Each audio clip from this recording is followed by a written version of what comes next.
A lot.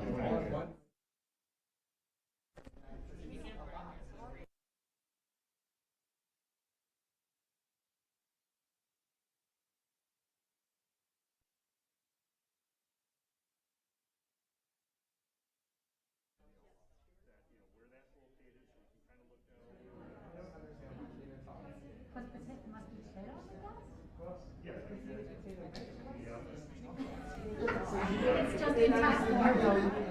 Yeah.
right, we're going to call the meeting to order at 6 o'clock. Has there been a declaration of public notice? Yes, there has. Right, next we have the election of the chairperson. Can I have a motion? Yes, I, Andrew McKinney of 4574 American Way, Cottage Grove, move to nominate Lorraine Gage to serve as chairperson of the 2021 annual meeting and budget hearing. All right, can I I'll have? second that. Thank you. Peter Sobel, 6005 Midway. All right, and can I have a show of hands for a vote? Aye. All right, thank you. All right, I will serve as the chairperson. So I want to introduce our board members. So we have Elizabeth Cook, Susan Fox, who isn't here today, myself, Lorraine Gage, Eric Hartz, who isn't here today, Susan Manning, Andrew McKinney, and Peter Sobel. Our superintendent, Dan Olson. Our director of business services, parliamentarian, attorney Doug Whitty, boardman, and Clark. All right, and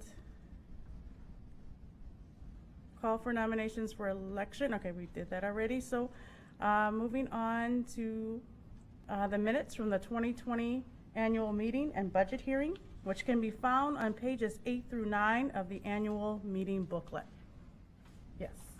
I move approval of the 2020 annual meeting minutes as presented. Peter Sobel, 6005 Midwood, Monona. Right. Andrew McKinney, 4574 American Way, Cottage Grove, second. Okay. Moved in second. All right, moving on to the superintendent report. Gotta do the vote first. Oh, I'm sorry, and then we can need a vote, a roll call vote. All those, just raise your hand. Aye. Aye, wonderful. Ayes have it. Right, next is our superintendent report, Dan Olson.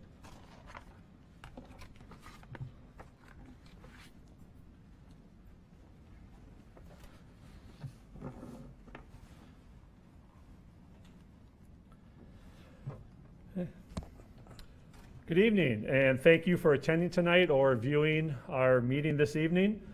My report this year is a celebration of the accomplishments and highlight of some of the tireless efforts made by our teachers and staff over the last year. In 2018, our community supported a referendum that addressed enrollment growth, improved safety and security, and performed high-priority maintenance and renovations at all existing schools, and the construction of a new elementary school in Cottage Grove. Highlights of this referendum project include the following: a new cafeteria space and servery line at Glacial Drumlin School, doubling the capacity, the serving capacity, and increasing the seating area by 50%. Classroom renovations and updates at Taylor Prairie, Cottage Grove, Winnequa, and MG21. New secure entrances at MG21 and Winnequa School. New turf field and new track at Monona Grove High School. New media lab and fitness room at Monona Grove High School. Maintenance and repairs at all schools, which include HVAC upgrades, boiler replacement, roof repairs, window replacements. During the referendum planning, we estimated the tax impact of the facilities work to be 29 cents per $1,000 of fair market valuation. Using final interest rates and equalized valuation, the tax impact is 15 cents per $1,000, 48% lower than anticipated. These are important facts, but I'd like to take the rest of my report to share with you some highlights of the efforts made by our teachers and staff this past year. From September 1st, 2020 through January 25th, 2021, all of our students were receiving instruction virtually. Students started returning to the school buildings during a planned return, or excuse me, a phased return between January 25th and April 26th.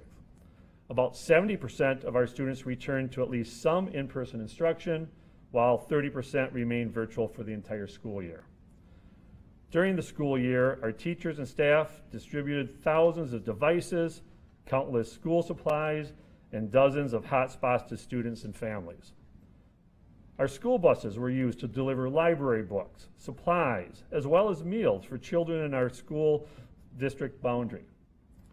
In 2020-2021, our school nutrition department prepared and provided breakfast and lunch for virtual, hybrid, and in-person students. During that school year, the nutrition department prepared and provided over 256,000 breakfasts, over 263,000 lunches, for a total of 519,682 meals, over 40% of which were packaged and delivered to student homes several times per week. For context, in the most recent full school year, the 2018-19 year, our team provided a total of just over 346,000 school meals. We are so grateful to our school nutrition team and our partners at Nelson Bus Company for making this happen. In fact, I'd like to take this opportunity to thank all staff in the Monona Grove School District for their work in an increasingly difficult field. You are valued, you matter, and you are making a difference in our community. Thank you. Our collective accomplishments are not possible without curious students, engaged parents, committed staff, and a supportive community. We take great pride in all that we have done together, perhaps this year more than any. Thank you to all of you too.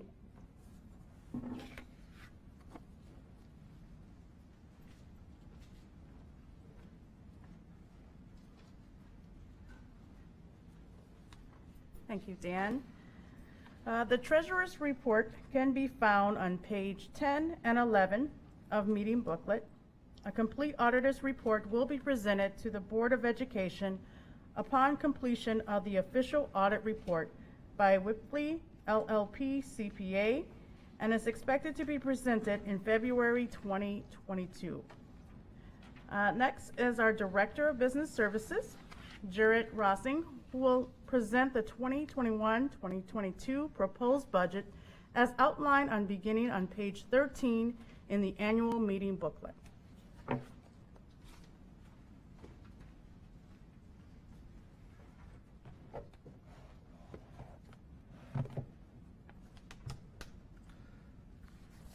Thanks, Lorene. As Lorene said, my name is Jared Rosing. I'm the Director of Business Services. And for those that are here, there is the handout for the booklet, which we will reference throughout the presentation. For those that are unable to attend in person and virtually, it is posted on board docs. If you would like to follow along, I did post on the slides the page number that references the slide that I am speaking to. All right, we'll move on to a little bit of the overview of the 21-22 budgets. So our budgeting process actually begins back in January of 2021. We use a zero-based budgeting process. We've done that for the last 4 or 5 years. And the reason that we do that is because we need to be able to analyze our revenues and our expenditures on an annual basis. With school funding, we're not always guaranteed the exact same amount each year. Our focus is based around students, and in one year we might have a specific need around reading. The next year it might need to be around math. We might have a specific school that needs some different financial assistance to bring students along. And so that's the reason that we really focus on zero-based budgeting. Zero-based budgeting starts at 0 and we work up. We don't give allocations when we build our budget around the needs of our students and staff. One of the exciting celebrations that are going to incorporate into our budget this year, which is one of the larger portions of it, is the opening of Granite Ridge Elementary School.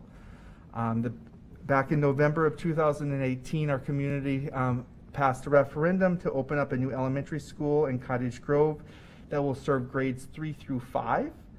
And then we did reconfiguration for grades also out there, which Taylor Prairie is now a 4K K building.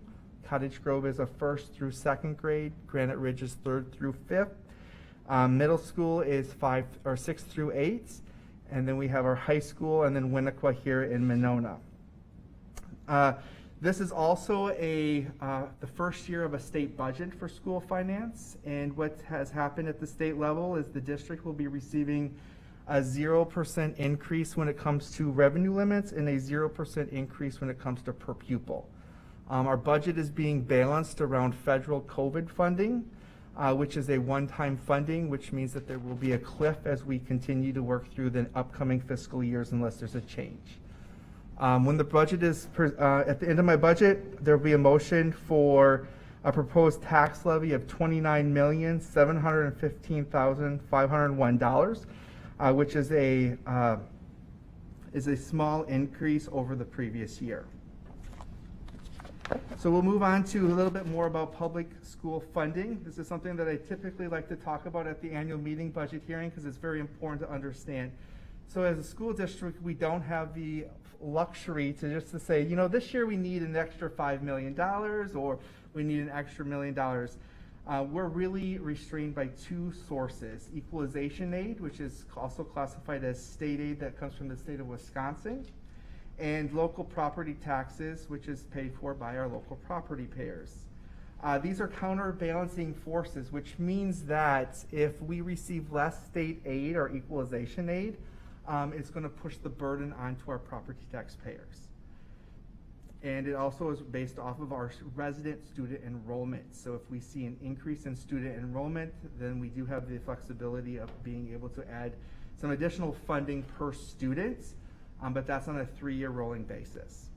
So when we start talking about revenue limits, those were established back in 1993, and really for the purpose of helping control property taxes. They really establish the maximum amount of revenue that the district can collect, which then, since we need to have a balanced budget, if we know what our maximum revenue is, we know the maximum amount that we can use for expenditures. And that's between a combination of state aid and property taxes. This will fluctuate based on enrollments, debt, and state aid, and then it uses a 3-year rolling average for enrollments. And as I said before, our revenue limit is actually increasing by $0 per resident student.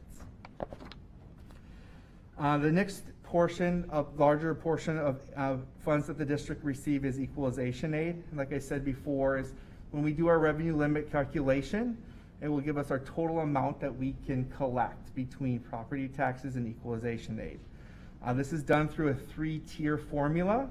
Our school district is considered a property-rich school district, which means that in the eyes of the state, our property taxpayers can support more of the revenues than other districts can, which means that we receive less aid. We actually receive a reduction in equalization aid because of the property-rich portion of it. Back in 2016-17, there was a new per pupil aid that was introduced as another way of not putting funds into equalization aid or revenue limit. That's called per pupil. And I did list the history of that. And for the 21-22 school year, that amount is remaining the same at $742 per pupil. So that's also a 0% increase. Since we are here for the students, obviously enrollment drives our revenue and our expenditures. And as you can see here, we are anticipating an increase in enrollment this year to 3,550 students.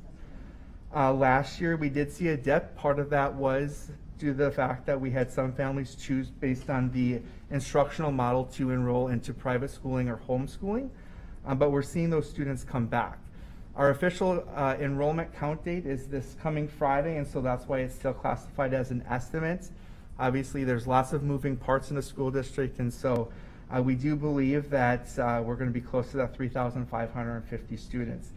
Those are kids in seats. That means that's residents along with our open enrollment students that we have. Moving on to the actual dollars and cents of our budget. So general fund, our Fund 10, is really where a majority of our funding comes from. So when we talk about educating our students, this is the fund that we run our expenditures through. We're proposing a general fund budget of $46,800,000. And as you can see, as we walk through that, a majority of those funds are coming from local sources, which is our property taxes.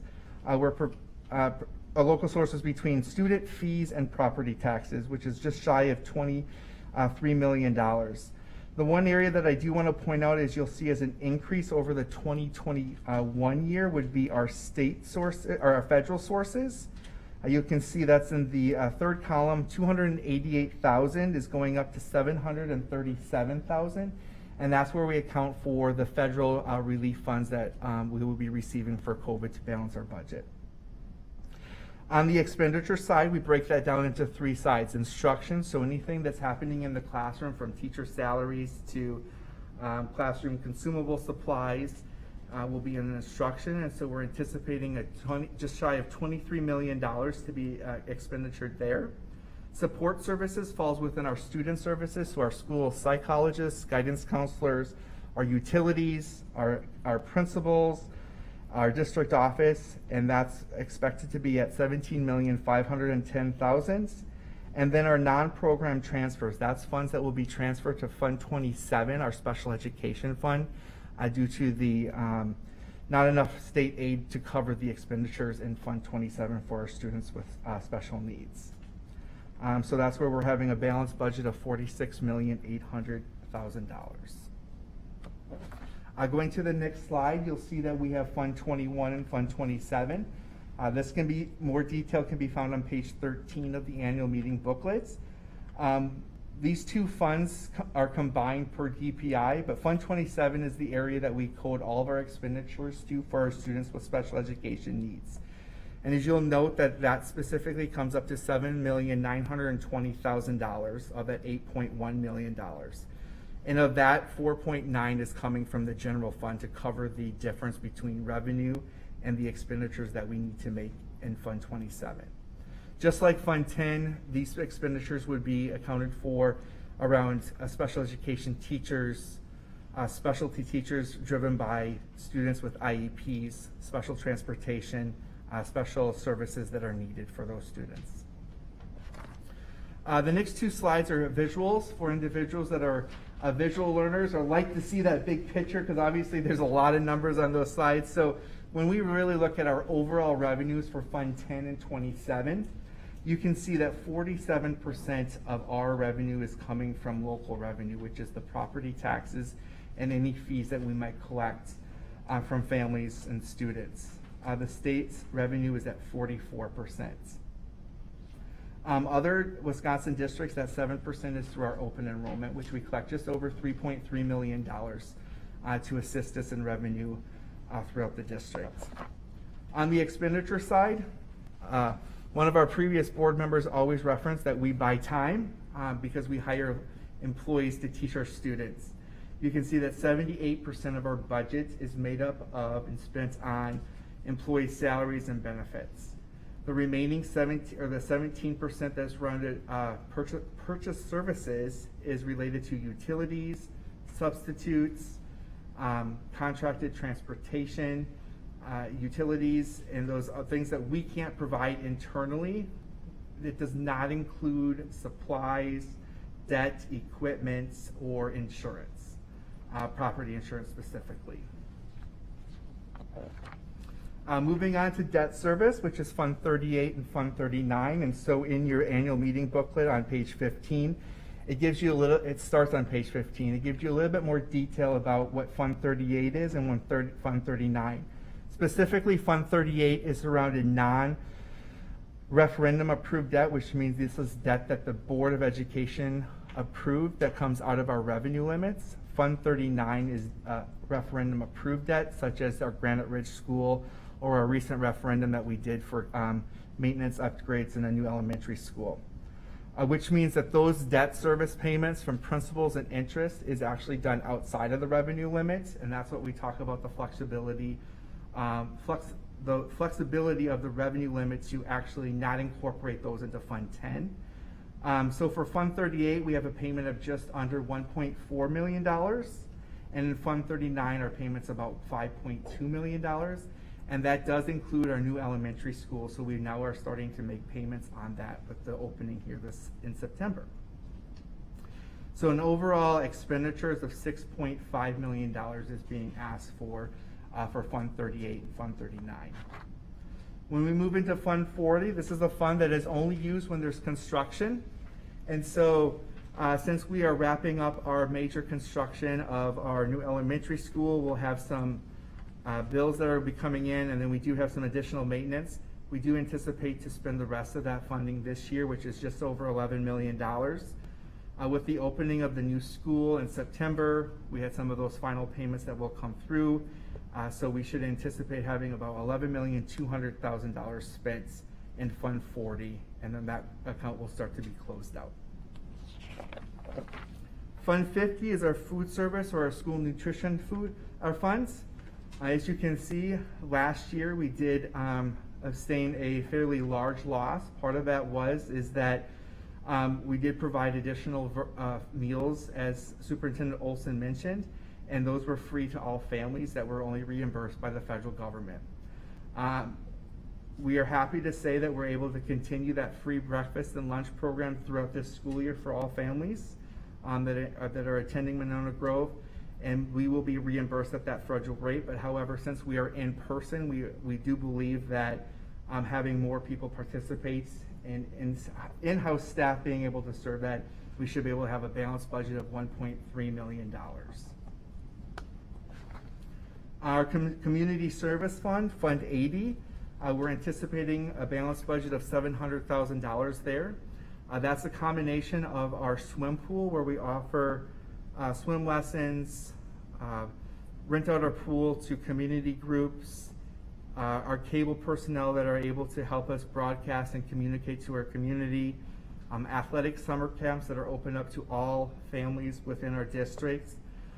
We also have the ability to offer some additional community relationship building, and our school resource officers are funded through Fund 80. So when we take all those funds and we bring it all together, we're actually anticipating a reduction of 18%. Now that's sort of everybody's like, wow, that's a great number. Well, remember that obviously our construction projects are starting to come to an end. So what I would tell you is we're really starting to see about a 2% increase in our overall budget. But when we talk about our tax levy, which is the bottom chart there, we do see a small increase of 2%. So we're looking at a levy of $29,712,501, which is broken out by general funds of $22,400,000, our referendum debt service fund of $5.3 million, our non-referendum debt service fund of $1.3 million, and our community service fund of $650,000.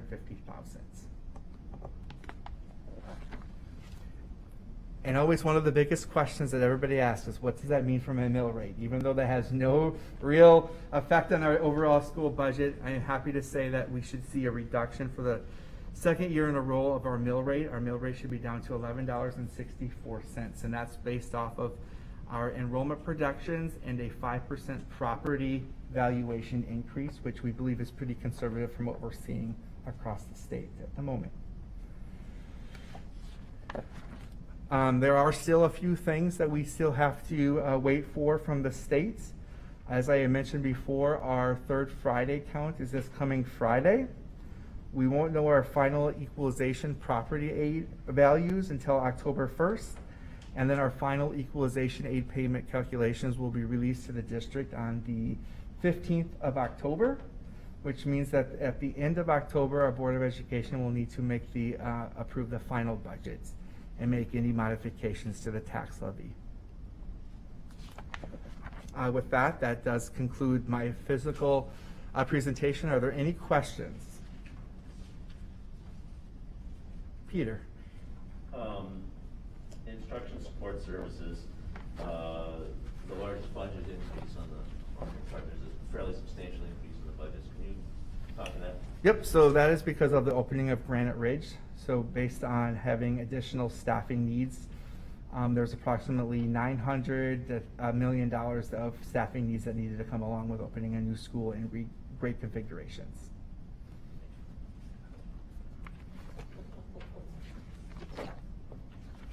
Any other questions? All right, Lorraine?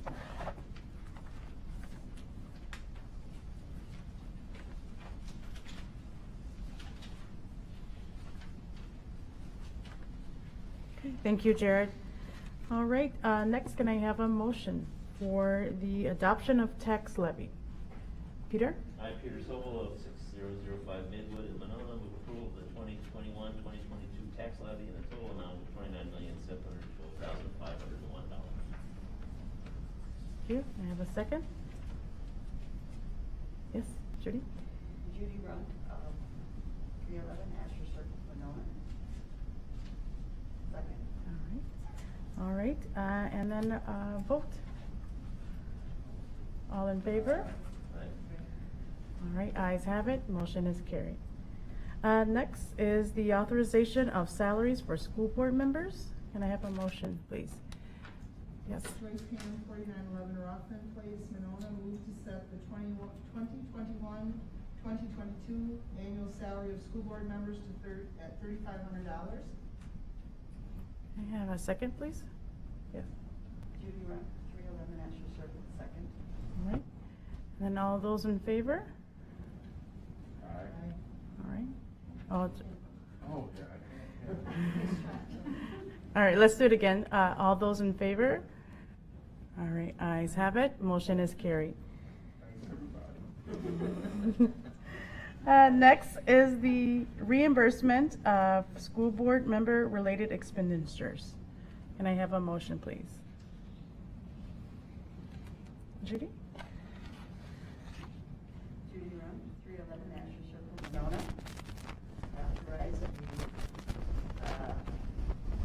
Authorize the school board to establish date, time, and place for the annual. Oh, no, the wrong one. Sorry. Back up. Back up, wrong one. No worries. This one here, okay. I move to authorize reimbursement of school board members for the expenditures incurred in the performance of their duties. Thank you. Can I have a second? Joyce Ham, 4911 Rockland Place, I second. All right, all those in favor? Okay, ayes have it, motion is carried. No worries. Next is, you authorize the school board to establish the date, time, and place of the 2022 annual meeting. Can I have a motion, please?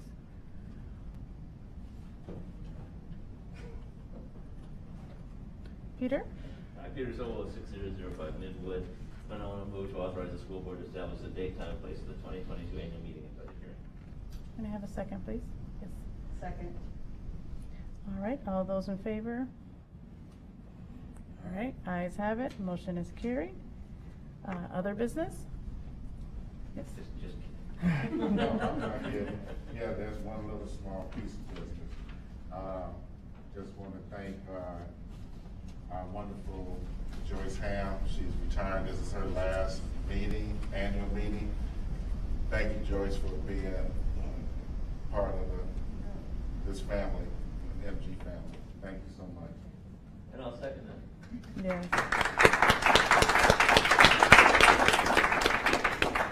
Thank you, Joyce. All right, and can I have a motion for adjournment, please?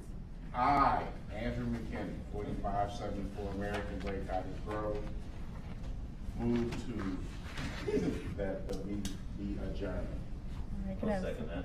All right, all those in favor? All right, ayes have it, motion is carried, meeting is adjourned. All right. Thank you. Which?